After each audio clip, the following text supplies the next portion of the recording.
بسم اللہ الرحمن الرحیم نحمدہ ونصلی ونسلم علی رسولہ الکریم اما بعد۔ معزز سامعین کرام، ہر وقت ہر زمانے کے اندر بریلویوں نے یہ الزام لگایا کہ اہل دیوبند جو ہیں وہ بہرحال فتویٰ تو بہت بڑے لگائے انہوں نے کہ دیوبندی کافر بھی ہیں، مشرک بھی ہیں، پتہ نہیں کیا سے کیا۔ یہ ان کا قصور نہیں ہے، یہ ان کے جو ہے باپ داداؤں کے پاس یہ مشینری تھی کہ یہ ہر ایک بندے کو کافر کہتے تھے۔ لیکن مسئلہ یہ ہے کہ بندہ پہلے اپنے گریبان میں جھانکے پھر جو ہے دوسروں کے اوپر الزام لگائے۔ اب یہاں پر میں آپ کو بریلوی مسلک کے بہت بڑے ایک مشہور معروف شخصیت امین القادری، جس کو انہوں نے جو ہے بہت بڑا جو ہے ایک نام دیا ہوا ہے، بہت بڑے ایک جو ہے سیٹ پہ بٹھایا ہوا ہے، وہ اس کو علامہ بھی کہتے ہیں، مفتی بھی کہتے ہیں، قادری بھی کہتے ہیں، پتہ نہیں کیا سے کیا کہتے ہیں۔ اب آپ ان کی یہ گفتگو سنیں کہ جذبات کے اندر انہوں نے کیا سے کیا کہہ دیا، اور اتنا بھی جو ہے ان کو ہوش نہیں رہا کہ میں کہہ کیا رہا ہوں اور بول کیا رہا ہوں۔ ذرا آپ یہ ان کی ویڈیو سماعت فرمائیں، اس کے بعد انشاءاللہ تعالی اس پر میں آپ کو بتاؤں گا کہ یہ اس کی بات کس حد تک ٹھیک ہے، کس حد تک غلط ہے۔ انہوں نے کہا اگر پوری زمین کے درختوں کے پتوں کو کاغذ بنا دیا جائے، درختوں کی کلموں کو، اس کی ٹہنیوں کو قلم بنا دیا جائے، سارے سمندروں کو روشنائی بنا دی جائے، انسان جنات فرشتے سب مل کر غوث کی شان لکھتے رہے تو لکھنے والے تھک جائیں گے، پتے ختم ہو جائیں گے، روشنائی ختم ہو جائے گی، سمندروں کا پانی ختم ہو جائے گا، میرے غوث کی شان کبھی ختم۔ تو آپ نے سماعت فرمایا امین القادری صاحب کو، جو ان کی ایک تو عادت ہے کہ یہ ہمیشہ جلسوں کے اندر صرف پیروں کی میروں کی گفتگو کرتے ہیں۔ ان کے ہاں جو ہے اللہ اور رسول صلی اللہ علیہ وسلم اور صحابہ کرام رضوان اللہ تعالی علیہم اجمعین کا بہت کم تذکرہ ہوتا ہے، یعنی نہ ہونے کے برابر۔ یہ ہر جلسے کے اندر، ہر جو ہے اپنی محفل کے اندر صرف یا تو پیران پیر شاہ عبد القادر جیلانی رحمۃ اللہ علیہ ان کے تذکرے کو اٹھائیں گے، لیکن ان کا تذکرہ بھی جھوٹا کریں گے۔ وہ کرامتیں بتائیں گے جن کرامتوں کا پیران پیر سے کوئی تعلق ہی نہیں ہے، صرف جو ہے انہوں نے اپنی من گھڑت باتیں بنا کر جو ہے پیران پیر کی طرف منسوب کی ہوئی ہیں۔ اب یہاں پر حضرت جی نے فرما دیا کہ آپ درخت اٹھائیں، جو ہے نا ان کو قلم بنا دیں، 7 سمندر بنا دیں، اور پھر جو ہے نا سارے کو انس و جن کو جو ہے نا بٹھا دیں لکھنے کے اوپر، تو یہ سمندر ختم ہو جائیں گے، اور جو ہے اپنا اللہ آپ کو نیکی دے کے درخت جو قلم بنے ہیں وہ سارے جو ہے نا گھس جائیں گے، ختم ہو جائیں گے، لیکن پیران پیر کی تعریف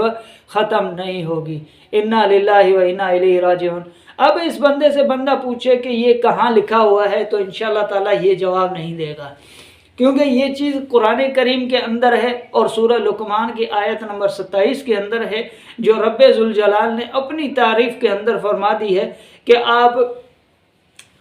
7 سمندر ہوں، سارے دنیا کے درخت ہوں، ان کو اکٹھے کریں اور ان کو قلم بنا دیں، اور 7 سمندر کو اگر آپ سیاہی بنا دیں، اور اتنے ہی سمندر اور بھی آپ سیاہی بنا دیں، اور ساروں کو بٹھا دیں کہ میری تعریف لکھیں، تو اللہ فرماتا ہے کہ میری تعریف ختم نہیں ہوگی۔ یہ قرآن کریم کی آیت تھی، جو قرآن کریم اللہ کی تعریف، اللہ کی ثنا حمد تعریف کر رہا تھا، وہ اس بدبخت نے، اللہ اس کو ہدایت دے، اس نے اٹھا کر وہ پیران پیر کے اوپر فٹ کر دی کہ پیران پیر کی اتنی تعریف کی جائے۔ حالانکہ یہ اگر کہہ دیتے رسول اللہ صلی اللہ علیہ وسلم کے متعلق کہہ دیتے کہ اللہ کے نبی حضرت محمد مصطفیٰ صلی اللہ علیہ وسلم کی تعریف میں اگر کوئی بندہ 7 سمندر سیاہی کو بھی 7 سمندر کو سیاہی بنا لے، اور وہ سارے جو ہے نا جن و انس جو ہے نا بیٹھ کر حضور صلی اللہ علیہ وسلم کی تعریف کریں اور لکھنا شروع کر دیں، تو 7 سمندر ختم ہو جائیں گے، حضور کی تعریف ختم نہیں ہوگی۔ تو کسی حد تک یہ بات سمجھ میں آتی تھی کہ رسول اللہ صلی اللہ علیہ وسلم کا تو یہ مقام ہے کہ اللہ کے نبی صلی اللہ علیہ وسلم کی تعریف کرتے کرتے زندگیاں ختم ہو جائیں گی، لیکن رسول اللہ صلی اللہ علیہ وسلم کی تعریف اور ثنا جو ہے وہ ختم نہیں ہوگی۔ اللہ کے نبی صلی اللہ علیہ وسلم کی اتنی بڑی جو ہے اتنی بڑی ہستی ہے کہ ان کی تعریف کرنے کی کسی کے زبان کے اندر جو ہے نا قوت ہی نہیں ہے کہ وہ اللہ کے نبی صلی اللہ علیہ وسلم کی پوری ثنا پوری سیرت بیان کر لے۔ آپ یہاں سے اندازہ کر لیں کہ 1400 برس گزر چکے ہیں، صحابہ کرام سے لے کر آج تک سب نے اللہ کے رسول کی تعریف کی ہے، لیکن تعریف چلتی آ رہی ہے، ہر زمانے کے اندر وہ جو ہے بڑھتی جاتی ہے، اس کے اندر جو ہے نا بڑھاوا ہوتا ہے، لیکن اللہ کے رسول صلی اللہ علیہ وسلم کی تعریف کم نہیں ہوتی۔ لیکن بدنصیبی کہیں، بدبختی کہیں، کیا کہیں، امین القادری، اور امین القادری جیسا بندہ ہمیشہ چولیں ہی مارتا رہتا ہے، اور اس کی آپ جتنی بھی تقریریں ہیں آپ اٹھائیں، اس کے اندر صرف آپ کو غوث اعظم کا قصہ ملے گا، وہ بھی غلو کے ساتھ، اور وہ بھی صرف من گھڑت کہانیوں کے ساتھ، اس سے بڑھ کر اور کچھ بھی نہیں ملے گا۔ اب آگے میں آپ کو ایک اور جو ہے حضرت جی کی جو ہے نا ایک ویڈیو کلپ دکھاتا ہوں، آپ ذرا دیکھیں کہ انہوں نے دین کی خدمت کیسے کی ہے، ذرا آپ اس کو سماعت فرمائیں۔ عبارتیں بیتیں میں ملتی ہیں، یہ جیسے داڑھ کا درد ہے کسی کے، تو اس کی داڑھ کو پکڑ کے یہ کہیں 4 کمائیں 32 کھائیں، واسطے قطب عالم کے ایک کو چھوڑ ایک نہ جائے۔ کہ 4 داڑھوں کی تعداد 4 ہے، یہ دیکھیں گا بڑے دانت، تو یہ شاید یہاں یہ چاروں چباتے ہیں، 32 دانت کی 32 مشہور ہے، تو 4 کمائیں 32 کھائیں، یہ آسانی ہو جاتی ہے 32 کا۔ پھر واسطے قطب عالم کے، یہ بزرگ کی طرف نسبت ہے کہ قطب عالم کا واسطہ، ایک کو چھوڑ کر ایک نہ جائے، یہ نہ ہو کہ ایک دانت چلا جائے دوسرا اکیلا ہو جائے۔ اس طرح کی یہ، اس سے بھی یہ منجن پر بھی اگر دم کر دے نا یہ پڑھ کے، تو یہ منجن انشاءاللہ فائدہ۔ تو جناب اعلیٰ آپ نے یہ سماعت فرمایا، ماشاءاللہ جی الیاس قادری صاحب، جن کو عرف عام کے اندر پپا جی بھی کہا جاتا ہے، یہ جو ہے بس لوگوں کو فدو بنانا ہے، بیوقوف بنانا ہے۔ اب ان سے کوئی بندہ پوچھے کہ جناب والا یہ جو آپ نے وظیفہ بتایا ہے کہ 4 کھائیں 4 کمائیں 32 کھائیں، یہ وظیفہ کہاں سے لیا آپ نے؟ یہ تو وہی باتیں ہو گئی جو ہندو اور جو ہے غیر مذہب لوگ جو ہے، خصوصاً ہندو، وہ ان کے پنڈت حضرات اور ان کے جو پجاری ہے وہ ایسی چیزیں بتاتے ہیں۔ آپ نے یہ چیزیں کہاں سے سیکھی ہے؟ یہ تو چیزیں نہ قرآن میں ہیں، نہ حدیث میں ہیں، نہ فقہ کی کسی کتاب کے اندر ہے، نہ کہیں ہیں، اور اس کو منسوب بھی کر دیا کسی پیر کے کسی ولی اللہ کی طرف کہ یہ کسی ولی کا جو ہے وہ ہوگا۔ انا للہ و انا الیہ راجعون۔ اب آپ خود اندازہ لگائیں کہ ان کی علمی حیثیت کیا ہے، کیا یہ پیر کہلوانے کے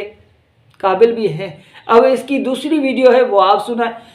سماعت فرمائیں کہ اس کے اندر بھی حضرت جی جو ہے نا ایک وظیفہ بتا رہے ہیں، وہ آپ سنیں کہ وہ وظیفہ کون سا ہے۔ تو درد کی جگہ پر ہاتھ رکھ دیں اور پڑھیں دادا صاحب کی گھوڑی۔ یہ کوئی بزرگ ہوں گے تو ان کی طرف یہ منسوب ہوگا۔ دادا صاحب کی گھوڑی وہی اندھیری رات، فلاں کا درد، فلاں کی جگہ نام لیں، فلاں کا درد فلاں جگہ کا، مثلا زید کا درد سر کا جائے، سر پہ آپ دم کرنا چاہتے ہیں تو یوں کہیں دادا صاحب کی گھوڑی وہی اندھیری رات، زید کا درد سر کا جائے، یہی لگی میری آس۔ یہ پڑھ کر 3 مرتبہ پڑھیں اور دم کر دیں۔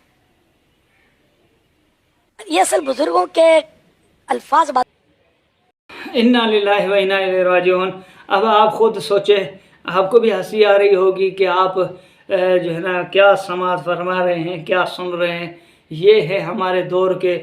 جن کو جو ہے نا پیر طریقت، ولی کامل، پتہ نہیں کیا سے کیا لکھا جاتا ہے۔ اب یہ ہیں ایسے ولی جن کا دین کے ساتھ شاید کوئی تعلق ہی نہیں ہے، اور دین سے ان کا کبھی پالا پڑا ہی نہیں ہے، صرف جو ہے نا دادا جی کی گھوڑی سے پالا پڑا تھا، اور جو ہے 4 کمائیں 32 کھائیں کے ساتھ جو ہے نا ان کا واسطہ پڑا تھا۔ اب یہ وظیفے کہاں ہیں حضرت جی؟ یہ وظیفے کہاں ہیں؟ یہ تو بتا دیں، اور یہ وظیفے کس نے آپ کو دیے ہیں؟ حالانکہ وظیفہ اگر قرآن سے ہوتا، وظائف تو ہیں، قرآن کریم خود کہتا ہے کہ وَنُنَزِّلُ مِنَ الْقُرْآنِ مَا هُوَ شِفَاءٌ وَرَحْمَةٌ لِّلْمُؤْمِنِينَ۔ حالانکہ قرآن کریم مکمل شفا ہے، وہ لمبا چوڑا ایک واقعہ ہے کہ ایک جگہ پر جو ہے صحابہ کرام گئے تو وہاں پر صحابہ نے دم کیا تھا. جب حضور نے پوچھا کہ آپ نے کیا پڑھا تو صحابہ نے فرمایا کہ یا رسول اللہ ہم نے سورہ فاتحہ پڑھی، کیونکہ اللہ کے نبی صلی اللہ علیہ وسلم نے، یہ میں شارٹ کٹ میں بتا رہا ہوں، تفصیل میں تو نہیں جا رہا کیونکہ بات لمبی ہو جائے گی، میں شارٹ کٹ میں آپ کو بتا رہا ہوں کہ اللہ کے نبی نے فرمایا تھا کہ سورہ فاتحہ سورہ شفا بھی ہے،